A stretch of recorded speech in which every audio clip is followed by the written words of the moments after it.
বন্ধুরা, তো অনেক তো হলো মাছ ধরার ভিডিও, মাছের রেসিপির ভিডিও ও অনেকগুলোই তোমাদের সাথে শেয়ার করেছি। তো সেদিনকে বিকেলবেলা আচমকা আমরা হঠাৎ মতো দুপুরবেলা ঠিক করলাম যে আইপডের ওদিকটা থেকে ঘুরে আসি। তো যেমন কথা তেমন কাজ, তো বেরিয়ে পড়লাম সবাই রেডি হয়ে আইপডের ওদিকটা ঘুরতে যেতে। তো আমরা পিসেমশাই ভ্যানে করেই যাচ্ছিলাম। এর আগে আইপডে আমি গিয়ে বাঘ কুমির দেখেছি, সেই ভিডিওটা তোমাদের সাথে শেয়ার করেছি। আজকে কিন্তু অবশ্য বাঘ কুমির দেখাতে পারবো না, তার কারণ যেই টাইমে আমরা বেরিয়েছি, যেহেতু দেরি করে বেরিয়েছি, সেই সময় ওইটা বন্ধ হয়ে গেছে। কিন্তু বাকি সাইডটা খোলা ছিল, ভেতরের মেন গেটটা বন্ধ হয়ে গেছে, এমনি আদার্স জায়গাটা খোলা ছিল। তো প্রথমে আমি মাঝখানে বসেছিলাম ভ্যানে, কিন্তু সবাইকে নিতে পারছিলাম না বলে ক্যামেরা ঠিক করে, তাই আমি আবার সামনের দিকে চলে এলাম, নিয়ে এসে তারপরে সবাইকে দেখালাম একসাথে ক্যামেরায়। শুধু আমার কাকা আর মামা উল্টো দিকে ঘুরে বসেছিল, তাই ওদের মুখটা ঠিক করে দেখানো হয়নি। তো এদিকে আইপডে যাওয়ার সময় দেখো কত ঘন জঙ্গল এদিকটা। তোমার এই জঙ্গলগুলো না দেখলেও ভয় লাগে ভেতরে ঢুকতে। আর এই ঠিকঠাক উল্টো দিকে অনেক সবজি চাষ হচ্ছিলো, তো সেটাও দেখানোর চেষ্টা করলাম দূর থেকে। সামনে বাবা আর আমি বসেছিলাম। তো দেখো কি সুন্দর সবজি বাগানটা দেখতে লাগছে। আর এখানে এক্ষুনি একটা গাছ দেবে, এই ফুল গাছটা কি সুন্দর লাগছিলো। দেখো যেহেতু অন্ধকার হয়ে গেছিলো বলে অতটা ক্যামেরায় ভালো লাগে না, কিন্তু আমাদের সামনে থেকে খুব ভালো লেগেছে। আর এই দেখো সেই ব্রিজ, কাঠের ব্রিজের রাস্তাটা। তো এখানে আমরা আগেরবার যখন গেছিলাম আইপোর্টে, তো এই ব্রিজ থেকে গেছিলাম, কিন্তু যেহেতু গাড়ি নিয়ে আসছি, এটা তো ওখান থেকে তো ওঠা যায় না, তাই আমাদের একটু ঘুরপথে আসতে হয়েছে। তো আমি রাস্তাটা যখন পার করলাম, তাই তোমাদেরকে দেখালাম যে তোমরা চিনতে পারো কিনা। যারা দেখো মানে এর আগে আমার ভিডিও দেখেছো তারা তো নিশ্চয়ই চিনতে পারবে।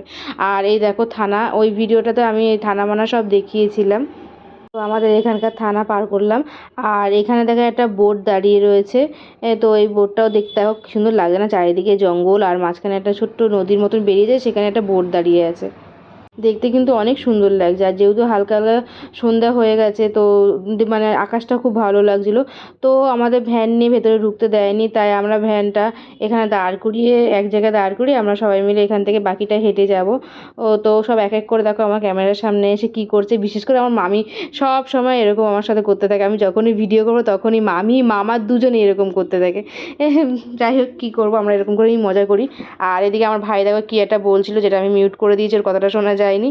তো এই যে অলমোস্ট চলে এসেছি এখান থেকে মেন গেটটা। তবে ভেতরে যেতে পারবো না এখানে। হ্যাঁ, এখানে না একটা জিনিস আমি আগেরবারে এসে সেটা মিস করেছি, এবারে সেটা এসে দেখতে পেলাম। এখানে জলের মাঝখানে অনেক কিছু করেছিল, সেটা আমি আগেরবারে কিন্তু এসে দেখিও নি আর তোমাদের সাথে শেয়ারও করিনি। তো এবারে দেখতে পেলাম, আমার বাবাই মেন দেখতে পেয়েছে, দেখতে পেয়ে আমাকে ডাকলো। দেখো কি সুন্দর মূর্তিগুলো করেছে, কত রকমের মূর্তি আছে এখানে। দেখো বাঘ দাঁড়িয়ে আছে, কেউ মাছ ধরছে, নৌকা চালাচ্ছে, কেউ কেউ জাল ফেলছে।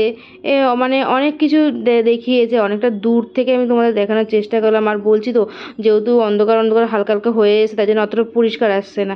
দেখো কি সুন্দর হরিণ, বাদর, বক, তারপরে অনেক কিছু করেছে, বেশ দেখতে ভালো লাগছিলো। তো ওটা দেখে টেকে এসে আমরা চলে গেলাম সেই লঞ্চ ঘাটের দিকে। আর এখানে যাওয়ার সময় এখানে দোকানগুলো পড়ছে। আর আগেরবারেও বলেছিলাম, এবারেও বলছি, ভীষণ জিনিসের দাম এখানে। তো দূর থেকে শুধু দেখেই যাচ্ছি, ইচ্ছে থাকলেও কিনতে পারছি না, কারণ প্রচণ্ড দাম, মানে জিনিস অনুযায়ী অত্যাধিক দাম নিচ্ছে। আর এই ফলটার নামটা না কি বলেছিল, ও কিন্তু আমি ভুলে গেছি। আর এই ফলটার নাম হলো কেওড়া ফল। এই ফলটা ভীষণ টক হয় জানো তো, এই মানে ফলটা দিয়ে মাছের টকও করা হয়। আর এখানে আরও কামরাঙা, বেল, আরও অনেক ধরনের ফল ছিল। আর এখানকার টেডিগুলো না খুব সুন্দর সুন্দর, মানে খুবই ভালো লাগছিলো। আমার আর আমার বোন মিলে আমি সমানে দেখছিলাম। কিন্তু একটা ছোট্ট জিনিসেরও দাম করছি, সেটারও দাম 300-400 টাকার উপরে যদি দাম থাকে, এইটুকু জিনিসের যদি 300-400 টাকার উপরে দাম থাকে, তাহলে কি নেওয়াটা সম্ভব বলো? তো নিচ্ছি না, আমরা জাস্ট দেখে আবার রেখে দিচ্ছিলাম। আর আমার খুব নেওয়ার ইচ্ছা ছিল, কিন্তু নিতে পারিনি। আর এই দেখো সেই কাঠের ব্রিজটা, মানে লঞ্চ ঘাটটার দিকে যাচ্ছি। পিসি টিসি আগের দিকে যাচ্ছে, আমি আর আমার বোন যাচ্ছি হেঁটে। তো ওখানে আমরা আগেরবারে যখন গেছিলাম তখন একদম মানে 10টা-11টার দিকে গেছিলাম, তখন পুরো রোদ্দুর ছিল। আর এখন যেহেতু বিকেলবেলার দিকে যাচ্ছি, রোদ্দুরটা চলে গেছে, একটু হালকা অন্ধকার হয়ে এসছে, দেখতে কিন্তু দারুণ লাগছিলো। আর হ্যাঁ, এখানে গিয়ে কিন্তু একটা জিনিস পেয়েছে আমার মামি, সেটা তোমাদের সাথে একটু পরেই তোমরা দেখতে পাবে। তো এদিকে আমি আগে মানে পুরো সাইডটা তোমাদের দেখাচ্ছি। দেখো ওদিকটা অন্ধকার হয়ে এসেছে, আগেবারে কিন্তু দেখতে খুব সকালবেলা যেহেতু গেছিলাম, দেখতে বেশি ভালো লাগছিলো। আর এখানে এখন পুরো অন্ধকার অন্ধকার হয়ে এসেছে, আর যে যার মতন ভিডিও করছে। এগুলো আমাদের সাথে মানে যায়নি, অন্য লোক আরও অনেকে ছিল, সবাই ভিডিও করছে, ফটো তুলছে। আর আমিও একটু ভিডিও করছিলাম। আর আমাদের বাড়ির সবাই গিয়ে দেখো লাইন ধরে বসে পড়েছে। হ্যাঁ, আর ওদিকে মামা দামা সব দাঁড়িয়ে রয়েছে। বিকেলবেলা গিয়ে না একদিকে ল্যাব হয়েছে, তখন না খুব সুন্দর হাওয়া দিচ্ছিলো, তাই সবাই নদীর পাড়ে বসে পড়েছে। আর এদিকে দেখো এখন পুরো ভাটা, দেখেই বোঝা যাচ্ছে, কারণ জল অনেকটা কম রয়েছে। জোয়ারের সময় এত জল কম থাকে না। তো সবাই কি সুন্দর বসে হাওয়া খাচ্ছে, আমিও হাওয়া খাচ্ছি। আর ওদিকে হঠাৎ মতো মামি চিৎকার করছে যে মানুষ এদিকে এসে একটা জিনিস পেয়েছি, দেখবে এসো। তো আমি যথারীতি ছুটে যাচ্ছি, তা আমার যাওয়ার আগে আমার পিসি, মামা টামা, কাকা টাকা সব চলে গেছে দেখতে। আর পিসিও ভিডিও করছে ওখানে, পিসিও এমনি ভিডিও বলতে ছবি তুলছিল। তাড়াতাড়ি করে নামছি দেখবো বলে। আর ওদিকে মামা বলছে আস্তে নাম, স্লিপ আছে নাহলে পড়ে যাবি। এই দেখো, দেখেছো কি সুন্দর! এটা দেখে যতদূর মনে হচ্ছে জেলিফিশ। তাও যদি আমি ভুল বলে থাকি, যারা জানো তারা কমেন্ট করে জানিও। আর এদিকে দেখো মামি জলে ভাসিয়ে দিয়েছে, দেখছে যে বেঁচে আছে কিনা। আসলে এটা মরে গেছিলো, এটা বেঁচে ছিল না, কারণ বেঁচে থাকলে ওরা চলে যেত, জলে ছাড়ার পরও চলে যেত। কিন্তু ও যাচ্ছিল না, ওখানেই দাঁড়িয়েছিল। আর দেখতে দেখো জলে ছাড়ার পর কি দারুণ লাগছে দেখতে, খুবই সুন্দর দেখতে লাগছিল। তো ওটা মামি ছেড়ে দিয়েছে, যেহেতু মরে গেছে, ওটা নিয়ে গিয়ে কী করবো। আর ওদিকে একটা দেখো, একটা জিনিস দেখতে পাচ্ছ না, ছোট্ট একটা দেখা যাচ্ছে, ওটা কিন্তু বেঁচে ছিল। ও আর এদিকে দেখো পুরোপুরি অন্ধকার হয়ে গেছে। তো আমরা এখন বাড়ি সবাই ফিরছি। বাড়িতে গিয়ে কিন্তু দারুণ মজা করেছি আমরা সবাই মিলে। সমস্তটা ভিডিওতে আছে, তো সুতরাং ভিডিওটা কেউ স্কিপ করো না, পুরোটা দেখো, দেখবে তোমাদের ভালো লাগবে। তো আমরা এখান থেকে যা দেখো পুরো অন্ধকার হয়ে গেছে, এখান থেকে এখন যথারীতি হেঁটে ভ্যানের ওখানটা যাচ্ছিলাম, তারপরে ভ্যানে করে চড়ে আমরা বাজারে এসেছি। এখানে একটা জিনিস আমি তোমাদের একটু আমাদের অরিজিনাল ভয়েসটা আমি শেয়ার করব, কারণ এখানে ভ্যানের মধ্যে আমরা প্রচণ্ড মজা করছিলাম, চিৎকার চেঁচামেচি করছিলাম, গান করছিলাম। আর আমার মাসি একটু গান গাইছিল, মাসি ভিডিও করতে দিচ্ছিল না, আমি লুকিয়ে একটু ভিডিও করেছি, তো সেটাই তোমাদের সাথে শেয়ার করব। তো এখানে অরিজিনাল ভয়েসটা একটু তোমাদের শোনাই। গানটা করার সময় কিন্তু আমার মাসি জানেও না যে আমি ভিডিও করছি, যখন জানতে পেরেছে তখন গান গাওয়া বন্ধ করে দিচ্ছে। তো একটু শুনে নাও তোমরা।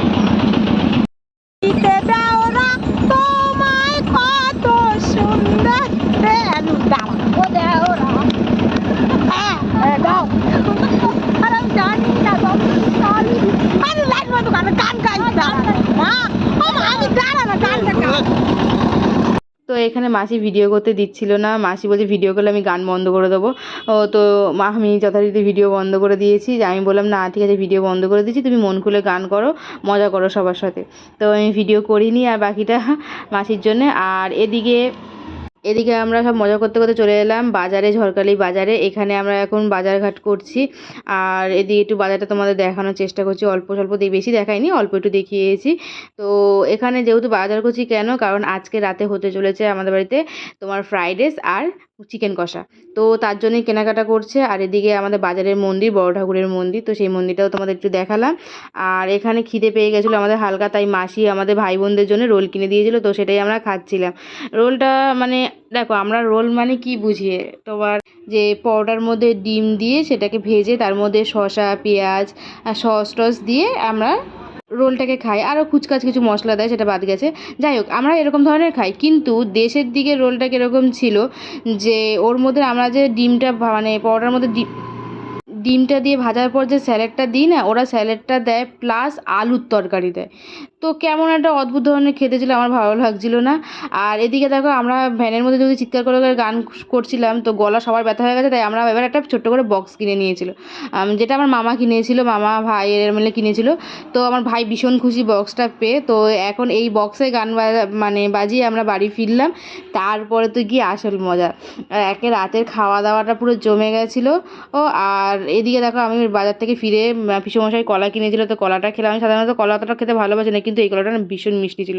তো আর ছোটো ছোটো ছিল, আমি দুটো খেয়ে নিয়েছিলাম। আর এদিকে দেখো জমজমাটি রান্নার জন্য একদম রেডি হচ্ছে, মাসি মশলা করছে। আর আমি চিকেন কষাটা করেছিলাম, আর ফ্রাইড রাইসটা এগুলো পিসি, মামি, মা এরা সবাই মিলে করেছিল। আমি চিকেন কষাটা করেছিলাম। তো সবাই কাটাকুটারে শুরু করে দিয়েছে।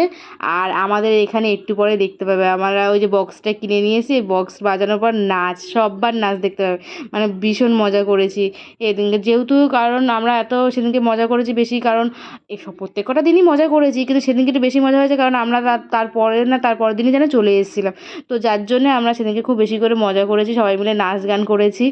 তো খুবই মজা হয়েছে। তো এই ভিডিওটার মধ্যে তোমরা একটু পরে দেখতে হবে। দেখো আমি রান্না করতে করতে অলরেডি নাচতে শুরু করে দিয়েছি, কারণ উনুনটা ছেড়ে উঠতেই পারছি না, রান্না যেহেতু বসেছি। তা মা বললো আগে রান্নাটা করে নে, তারপরে নাচ গান করবি। তো যায়, তারপর ওইদিকে মাসিও বসে বসে নাচছে, আমিও বসে বসে নাচছি। আর ওরা সব ওদিকে সবজি কাটছে, যা যা কাটার প্রয়োজন সেগুলো কাটছে, কেউ কেউ বসে রয়েছে। আর মামিকে বলছি মামি নাচো নাচো, মামি বলছে দাঁড়াও কাজটা কমপ্লিট করে নি তারপরে নাচবো। ওদিকে আমার মামা বলছে কী রে নাচবি না কেন? মামা মামি দুটো অলরেডি তাল উঠে গেছে, একটু পরেই নাচানাচি শুরু হয়ে যাবে। তো তো আমি ভাবছি যে আমার রান্নাটা কখন শেষ হবে, কখন উঠবো, উঠলেই তাই করতে হতো। তাও আমরা বসে বসে মানে করে যাচ্ছি, বসে বসেও ছাড়ছি না। মানে আমরা মানে কী বলবো, এই যে শুরু হয়ে গেছে আমাদের পাগলামির ডান্স। যে দেখো আমরা কেউ অত সুন্দর করে নাচতে পারি না, তো যে যেমন করে পেরেছি সে যেমন নেচেছি। তো কেউ এটা নিয়ে বাজে কমেন্ট করবে না প্লিজ। এটা দেখো বাড়িতে সবাই তো আর নাচতে জানে না, যে যেমন করে পারে সে যেমন করে নেচেছে, সে যেমন করে মজা করেছে। আমরা খুবই মজা করেছি, খুবই মজা করেছি যাকে বলা হয়। আর তো একচোট আমরা নাচ গান করে নেওয়ার পর একটু এখন বিশ্রাম নিচ্ছিলাম, বসে পড়েছি। আর এদিকে মা মামি বলছে ফ্রাইড রাইসটা বাকি আছে, তো ওটা করে নিই। তো ওরা ওদিকে হাতে হাতে কাজ করা শুরু করে দিয়েছে, আমরা একটু বসেছিলাম ওখানে। ফ্রাইড রাইস করার পর আবার নাচ গান হয়েছে। এবার দেখো অনেকক্ষণ আমরা নাচ গান করেছি, এবার অত ভিডিও যদি আমরা দিই তো তোমাদের নিশ্চয়ই ভালো লাগবে না, তাই পুরোটা আমি দিইনি। আর এদিকে বোন অনেকক্ষণ ক্যামেরা করছিলো বলে তা আমি এবার ফোনটা নিয়ে আমি একটু মানে ফ্রাইড রাইসের ভিডিওটা করছিলাম। তো হ্যাঁ, এই ফ্রাইড রাইস আর চিকেন কষাটা কীভাবে করেছি সবটাই তোমাদের সাথে পরের ভিডিওতে শেয়ার করব রেসিপিটা। আর এদিকে দেখো এতক্ষণ কিন্তু মামাকে দেখোনি নাচ করতে, মামা অন্য সাইডে গিয়ে নাচ করছিল। এখন মামা আর মাসিকে মাঝখানে টেনে নিয়ে এসে বলছে তোমরা নাচ করো, তোমাদের ভালো করে ভিডিও করা হয়নি। তো ওরা এখন তিনজনে নাচ করছিল, আমরা ভিডিও করছিলাম। আর বোন অতটা নাচ করেনি, কারণ বোনের শরীরটা সেরকম একটা ভালো ছিল না, তাই ও অত নাচ করেনি। সবথেকে বেশি নেচেছে আমার মামা মামি, আমার মাসি, এরা খুব নাচ করেছে। আমিও করেছি, কিন্তু ওদের মতন অতটা করিনি, ওরা সবথেকে বেশি নাচ করেছে। আর সত্যি বলছি খুব মজা করেছি, খুব খুব খুব মজা করেছি। এরকম না একসাথে সবাই মিলে মজা করার মজাটাই আলাদা। যারা সবাই ফ্যামিলি মিলে ঘুরতে যাও, একসাথে গিয়ে মজা করো, তারা নিশ্চয়ই জানো খুব খুব মজা হয়। আর আমার সত্যি তো আমাদের বাড়িতে কোনো প্রোগ্রাম হোক যায়, মানে সবাই না আসলে না ভালো লাগে না, একা একা কিছু করতে ইচ্ছা করে না। তাই আমার বাড়ির না যে কোনো অনুষ্ঠানে সবাইকে দেখতে পাবে, কারণ আমরা যেটুকু যা করি সবাই মিলে একসাথে মজা করি। আর এদিকে দেখো ফ্রাইড রাইসটা হয়ে গেছে, দারুণ হয়েছিল ফ্রাইড রাইসটা। আর এই যে চিকেন কষাটা আমি করেছি, রান্না কেমন হয়েছে সবার মুখ থেকে একটু শুনে নাও যে কেমন লাগলো ওদের। ভালো হয়েছে। সবাই কেমন হয়েছে? কাকা মেশো আগে দেখাও। ভালো হয়েছে। ডাবলু হ্যাঁ মেশো শুধু ভাত খাচ্ছে। আর এদিকে বাপিদা, হ্যাঁ মেশো পিসমশাই কেমন আছে? ও বাবা কেমন আছে তাকাও। ভালো হয়েছে। ভালো আছে কি? সত্যি বলছি আমাদের বাড়িতে ফ্রাইড রাইস আর চিকেন কষা অনেকবারই হয়েছে। তো এর আগে যতবার খেয়েছি তার থেকে মানে সবথেকে বেস্ট এদিনকেরটা হয়েছিল। যেমন চিকেন কষাটা হয়েছিল তেমন ফ্রাইড রাইসটা হয়েছিল। আর চিকেন কষাটা সত্যি কথা বলতে আমি যখন করছিলাম না আমার না খুব ভয় লাগছিলো, কারণ যখন চিকেনটা বাবা নিয়ে আসে তখন না চিকেনের পিসগুলো ভীষণ ছোটো ছোটো করে দিয়েছিলো। তো আমি ভাবছিলাম চিকেনটা করতে গিয়ে না ঘেটে না ফেলি, সব মাংস না ঘেটে যায়। আর কড়াইটাও আমি করছিলাম, কড়াইটা একটু ছোটো হয়ে গেছিলো জিনিস অনুযায়ী। তো আমি করেছি, ওর মধ্যে ভীষণ ঠিক মতন আমি না মনের মতন করে কষাতে পারিনি, কিন্তু খাওয়ার সময় দেখলাম দারুণ হয়ে যায়। মুখের এক্সপ্রেশন দেখলেই তোমরা বুঝতে পেরেছো যে সত্যি মুখে দেওয়ার পর মানে অসাধারণ লাগলো খেতে, খুবই ভালো হয়েছে। নিজে রান্না করেছি বলে বলছি না, সত্যি বলছি, মানে খুব সুন্দর খেতে হয়েছে। আর ফ্রাইড রাইসটাও সেরকম হয়েছে, দুটো একদম পারফেক্ট হয়েছে, কোনো কিছুতেই ভুল হয়নি। সবাই খুব ভালো মতন খেয়েছে, সবাই পেট ভরে খেয়েছে, আমিও তো বেশ অনেকটাই পরিমাণেই খেয়ে ফেলেছিলাম, কারণ সত্যি খুব খুব খুব ভালো হয়েছে। তো এর রেসিপিটা পরের ভিডিওতেই তোমাদের সাথে শেয়ার করব, তোমরা দেখো, তোমাদের ভালো লাগবে। তো তো এদিকে তো আমি তো খেয়েই যাচ্ছি, কী আর বলবো, আমার মুখের এক্সপ্রেশন দেখতেই পাচ্ছ কেমন মানে হয়েছে, বুঝতেই পারছো। আর এদিকে দেখো সবার লাস্টে স্যালাড চলে এসেছে, কারণ স্যালাডটা দিতেই ভুলে গেছিলো প্রথমের দিকে। তো অনেকটা খাবার পর স্যালাডটা পেয়েছি, তো সেটাও খেয়ে নিলাম। যাই হোক, আর বেশি বাকি নেই গ্রামের বাড়ির ভিডিও তোমাদের সাথে শেয়ার করা, আর মনে হয় একটা কি দুটো বাকি আছে, বেশি সবকটা আমি তোমাদের সাথে শেয়ার করে ফেলেছি। তো হ্যাঁ মানছি অনেকটা দেরি করে শেয়ার করলাম, তার কারণ যারা আমার ভিডিও এর আগে দেখেছো তারা জানো আমি কারণটা এর আগেও বলেছি অনেকবার, যে আমার পরীক্ষার জন্য আমি ভিডিওগুলো এডিট করতে পারিনি, তোমাদের সাথে শেয়ার করতে পারিনি। তো মানছি অনেকটা দেরি হয়ে গেছে, কিন্তু কি করব বলো, মানছি দেরি হয়েছে, কিন্তু আমি তো ভিডিওগুলো কষ্ট করে করেছিলাম বলো তোমাদের সাথে শেয়ার করবো বলে। তো দেরি হলেও আমি তোমাদের সাথে শেয়ার করেছি। আর বেশি বাকি নেই, আর একটা কি দুটো ভিডিও বাকি রয়েছে। ওই একটা দুটো ভিডিও শেয়ার করে দিলে ভিডিও শেষ হয়ে যাবে। আর হ্যাঁ, যাওয়ার সময় যখন আমরা সবাই মিলে একসাথে ভ্যানে গেছিলাম, ভেবেছিলাম যখন ফিরবো তখনও আমরা ফিরেছি মানে রাতের করে ফিরি, তো তখন সকালবেলাটা তোমাদের দেখিয়েছিলাম, ভেবেছিলাম রাতের বেলা যখন ফিরবো তখন কেমন মানে হয় অভিজ্ঞতা, সেটাও তোমাদের সাথে শেয়ার করবো। কিন্তু আমি করতে পারিনি, তার কারণ এই যে বললাম ভিডিওগুলো ছাড়তে দেরি হয়ে গেছিলো, আমার পরীক্ষা পড়ে গেছিলো। তো পরীক্ষার আগে আমার একটা অ্যাসাইনমেন্ট জমা দেওয়ার ছিল, তো সেটা কমপ্লিট ছিল না। আমাকে আগে একা ঠাম্মাকে নিয়ে চলে আসতে হয়েছিল বাড়িতে। ওরা একদিন পরে এসেছিলো, আমি যেদিনকে এসেছিলাম তার একদিন পরে এসেছিলো। তো একসাথে আসার ভিডিওটা আর করা হয়নি। যাই হোক, আমার ভিডিও তোমাদের কেমন লাগছে অবশ্যই কমেন্টে জানিও। যারা নতুন তারা আমার চ্যানেলটাকে সাবস্ক্রাইব করে দিও। দেখা হচ্ছে নতুন ভিডিওতে। টাটা।